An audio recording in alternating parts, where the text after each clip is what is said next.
জুলাইয়ের পর থেকে এখন পর্যন্ত আমি যাইনি। কেন? আমার ভিসা নেই।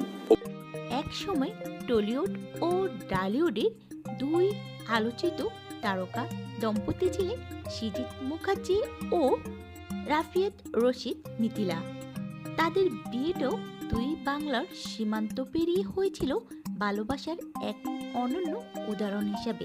তবে সাম্প্রতিক মাসগুলোতে এই সম্পর্ক নিয়ে নেটিজেনদের মধ্যে আবারও নানা গুঞ্জন ছড়িয়েছে।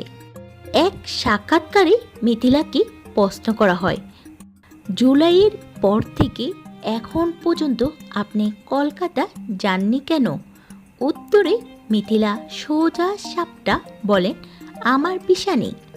তার মানে বর্তমানে সৃজিত ও মিথিলা আছেন লং ডিস্টেন্স রিলেশনশিপে।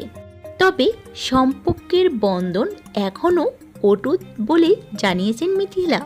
সৃজিত মুখার্জি সম্প্রতি মিথিলার পিএইচডি সাফল্যের উদ্দেশ্যে ফেসবুকে লিখেছেন এক রাশ শুভেচ্ছা ও অভিনন্দন।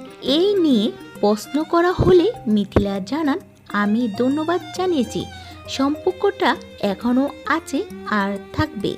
মিথিলাকে যখন প্রশ্ন করা হয়েছে, অনেকেই বলেছে সৃজিত এখন আর আপনার স্বামী নয়, আপনি কি বলবেন? মিথিলা স্পষ্টভাবে বলেন, এটা যারা বলেছে তারা বলেছে, আমি কিছু বলবো না।